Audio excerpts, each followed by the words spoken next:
I know you have seen the title and the thumbnail. Yes, you know what we are about to discuss in this video, and it's going to deliver as you have seen. Okay, I want you to agree with me that you can still prepare so well in your OSCE, and without doing well and having a good mastery of your supporting document, it can still be a fail. So in this video, I will be so explicit on all the supporting documents that is required in your OSCE. So without further ado, let's get into it.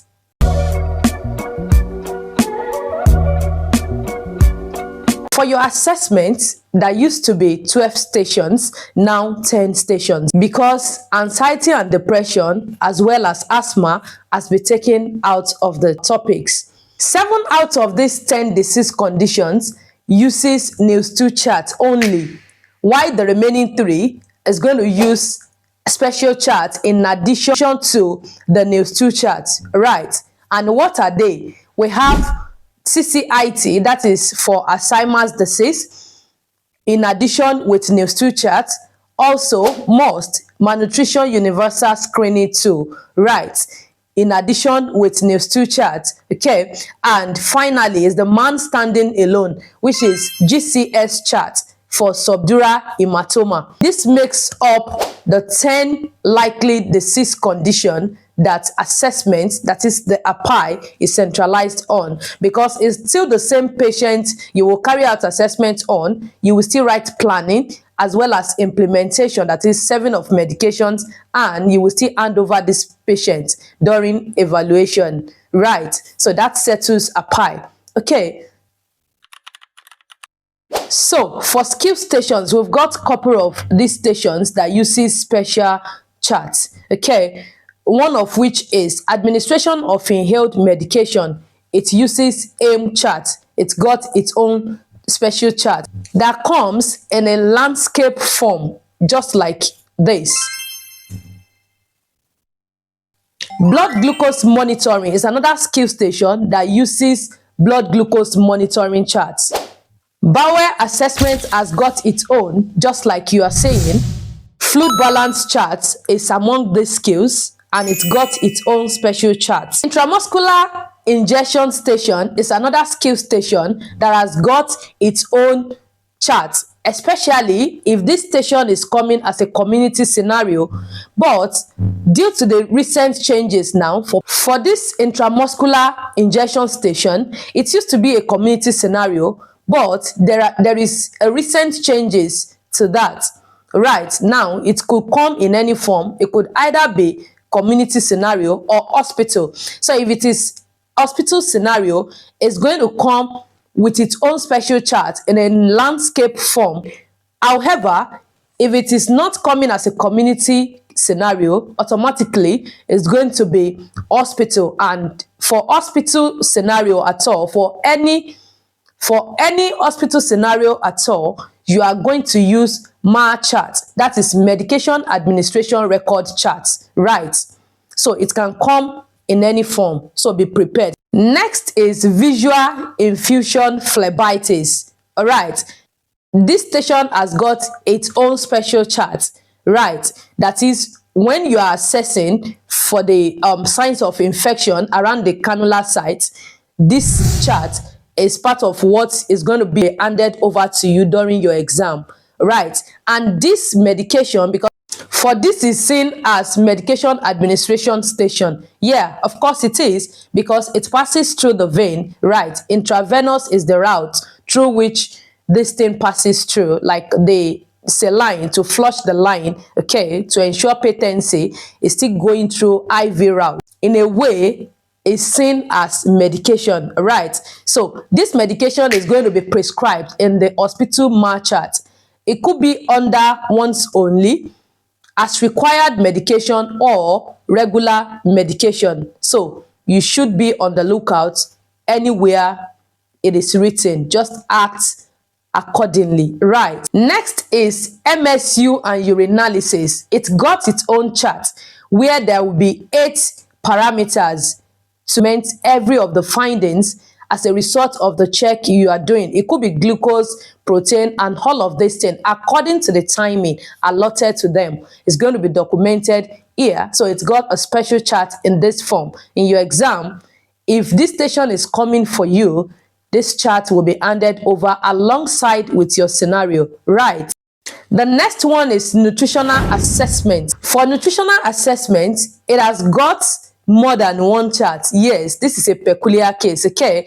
Because there are steps to this nutritional assessment. Yeah, we've got step 1, 2, 3, and 4, even 5. I don't want you to be overly bothered because it's got more than one chart. It's so simple. It is step 1 and 2 that you are basically going to be giving full concentration at that. Yeah, because you're going to calculate the BMI of those patients. Mind you, it's not the usual way you and I know to calculate BMI. This one is much more simplified, and it doesn't take you in less than 1 minute. You should be done with calculating BMI score of this patient, okay? Because all those required data would have been provided in the scenario.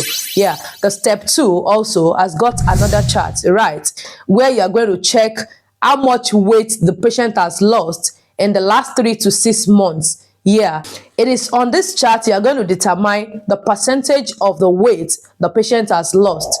The other chart is where you're going to talk about your recommendation. For the step 3, it is simple. It's dependent on whatever your scenario is bringing to you. So if your scenario has stated that this patient has been acutely ill, however, has been feeding fine, right, the score will automatically be 0.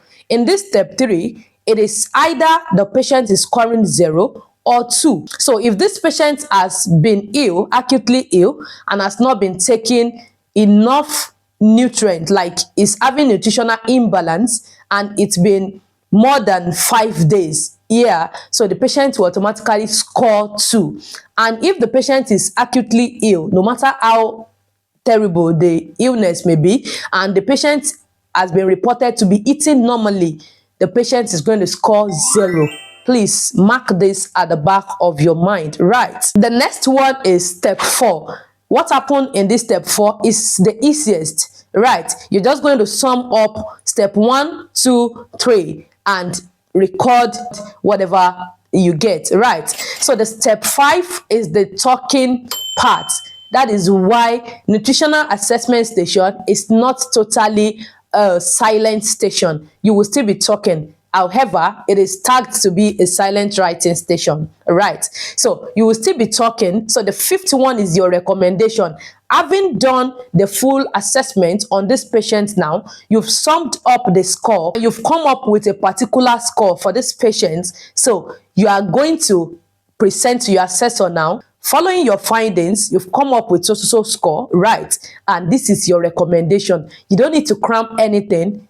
It is written there. All those steps is written in the document that will be handed over to you alongside with your scenario. Yeah, OSCE is simple. Yes, it's not as difficult as you may be thinking. However, it is not so cheap. So you need to buckle up, try and do well so that you can have a good score, right? The next chart is oral care plan. Yeah, it is a silent writing station, as we all know. However, it has got a chart, right? This chart must be filled. You don't have so much to do there. It is just to sum up those scores that would have already been pre-filled in those boxes you are saying. That's all. Where you're seeing total, just write whatever you come up with over 16, and that is it. You are done with that chart. But without completion of this chart, it's going to be a fail. So there is no chart, no such chart in OSCE that is not significant. Yeah, you need to take them and treat them as you would do for other skill, right? Next is peak expiratory flow rate. That's PEFR chart. It's got its own chart. Yes, after you might have done the peak flow, taking the patient through the peak flow reading, and you have recorded your readings 1, 2, 3, the rest score 1, 2, and 3, and you've known your highest reading, then you proceed to this graph you are looking at. Every details you need, the patient's height, the patient's age, and of course you would have known this of this patient. Everything is in your scenario, so you don't need to be bothered or panic. How will I go about it? No, it is simple. Just to work with those datas that might have been provided in your scenario, and you walk yourself through this graph. Yes, and in a minute or less, you should be done with this graph. It's as simple as that. Right. The next one is pressure area assessment. Yeah, it's got its own chart, which is Braden Risk Assessment 2. Yeah, it is a silent writing station, also just like the one we treated previously. But without this chart, this station is going to be a fail. You need to work according to your scenario. A scenario will be painted that all of these components needs to be treated accordingly, and you record the score against those spaces you've seen there, and you should sum up the score. That is the risk score for this patient. That you're seeing total is where you will write the summation of the score, whatever you're coming up with, right? It is so important. Next one is subcutaneous injection. Yeah, it used to be a community scenario. We don't know if anything will change later, but prepare your mind that if it's coming as hospital scenario, you will not still panic. The difference there is, if it's a community scenario, it's going to be a single form, a landscape form. But if it is hospital, it's going to be the full MAR chart, right? That's the difference, right? There's nothing so much. Whenever you are seeing the full MAR chart, hospital MAR chart, even without you looking around to look for whether or not the patient is wearing a wristband, you will know that automatically that is hospital scenario. So this subcutaneous injection, it is known to be a community scenario where you have just one landscape form. But if it changes anytime soon, do not panic. You just still need to do it as you would do for other skill stations, okay? So that is that about subcutaneous injection. It's got chart also. For your planning, you've got something like this to write on. Yeah, a scenario, and this is not chart, but it is a document to write on. That is that. It's not got a chart, but you are going to get documents like this to write on. So you need to get familiarized with this, because as you are saying, you can see the line. It's not the normal ruling, right? You can see the ruling of where there is nothing problem, the aim, and the reevaluation date. It is not the normal ruling. So on this ruling you are seeing, you can still, if you've got a tiny handwriting, you can still write 3 sentences in those boxes, right? So I don't want you to have written just one sentence. Probably you wrote it beneath and you are stranded. You've got other things to write. It's not good enough for you to put arrow down and now refer assessor to check for the completion of that sentence up. No, start right up, right, and write down. That space can still take about 3 sentences, right? So that is how you're going to handle that. A quick hint, right, is you need to, as soon as you're planning, you're starting your planning station, go straight to the bottom of this particular chart and fill in your details, because time may go against you, and no matter how beautifully well you might have written, if you don't sign this document, it's going to be a straight fail. It is non-negotiable, right? Okay. And for the implementation station, you've got a MAR chart. It's either it is MAR chart or community scenario, where it's going to be community MAR chart. For medication, the community MAR chart is less voluminous, right, compared to the hospital MAR chart, right? So it is either it is hospital or community. You must give medication to this patient. You must administer medication during your OSCE. You cannot escape it, right? Like I often say, the maximum medication you will administer during your OSCE will be 3. So by the time you are going to administer the fourth one, you should have a rethink that probably you are falling into a trap, which you need to retrace as quick as possible. Else, it might result to something that is not funny, and you wouldn't want that. Yeah, so it's either it is community or hospital, right? So for evaluation, the format you're going to use for your evaluation, that's the handing over, is SBAR approach to handling over patients. It's not going to come to you as a chart, all right? It is just for you to have those things at the back of your mind.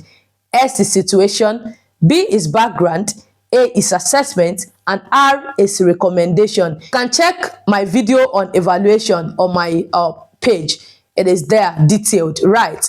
All of this apply, and most of these stations we've talked about in this video is all explicit on my channel right there. In the rest of the videos, it's there grouped in those playlists, right?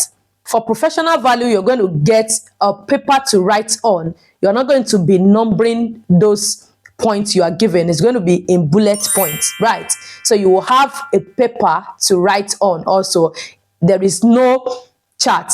It is a silent writing station, however, no chart, okay? So you're going to have a scenario alongside with your work space, like you should write your point. It is a 10-minute station. Finally, on that note, is evidence-based practice, right? It is still the same way you wrote professional value, a 10-minute station. In your evidence-based station, there will be article summary alongside with your scenario, as well as where you should write on. It is still a 10-minute station, right? So these are basically all of the documents that you are required to get familiarized with before your examination.